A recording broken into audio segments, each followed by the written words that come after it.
Okay, so recently, WWE NXT UK, which is a lot to say, and Mae Young Classic 2018 winner, Toni Storm, jumped off of social media because of a deluge of harassment. And recently, James Wan, who directed Aquaman, had to tell people in his social media quit harassing critics who did not like the film.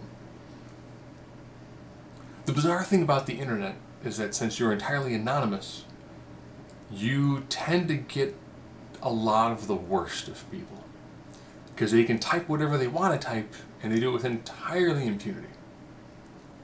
In doing just this basic stuff, where I talk about movies, I give my thoughts on wrestling, and hypothetical combat of fictional characters. People have threatened physical violence against me.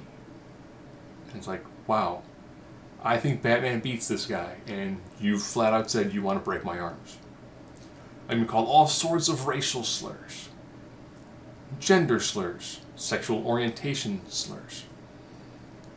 And it's like, I'm just this one person doing this really small thing. I'd hate to even think what most women who do these things would end up having to endure, because then you'd have beyond just the I disagree with you and here's why, blah blah blah, which is fine, that's a criticism. But I don't get harassment on my looks very often. People have said maybe I should move the light because of the glare from my forehead. Yes. Or my 6 head, because it goes quite a ways back. You know, it's more than 4 fingers, it's 4 and 2, so it's a 6 head. I get it. Occasionally I get a unique insult, like Joe Rogan, because I talk about UFC. That's clever. But for the people who are doing the harassment,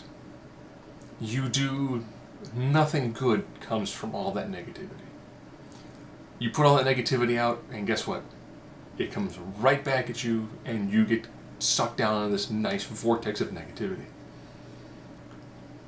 For the people who harass me, I report you to YouTube. That's why it exists.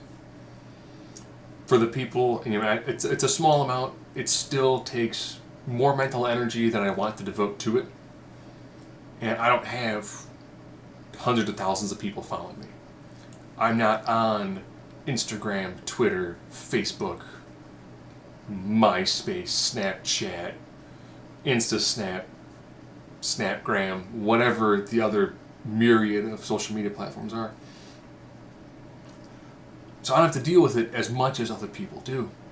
And I'm pretty sure they deal with it significantly more. I've seen people who have posted bits and pieces of DMs, so it's like, oh, you're amazing at another thing. You really should lose some weight. You don't know these people. These people have given you a glimpse into their life via their social media. I think in lots of ways people need to take a step back from social media and keep a lot of things that they want to keep private, keep them private. If you get hacked, your private information becomes public. And you know what?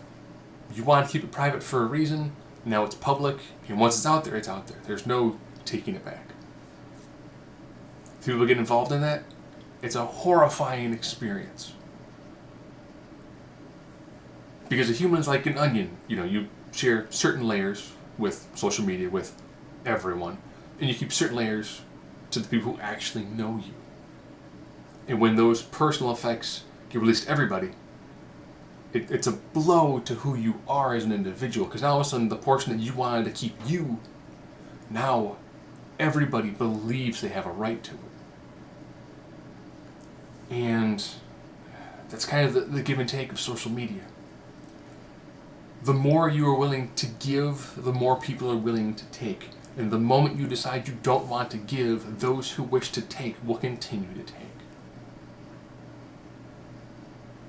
And it takes a toll on the people who are involved in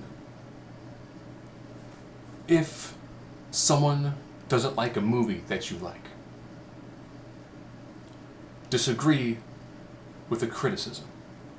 Say, you didn't like A, B, and C, I actually liked A, B, and C, and here's D, E, and F.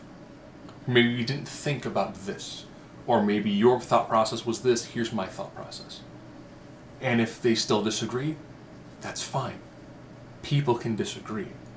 But there's no reason to do with threats of physical violence or in some cases, psychological violence. There's no reason for it. It doesn't make the critic go, oh, you know what? I should start liking films that I don't like. No! It's not going to make that person have a paradigm shift.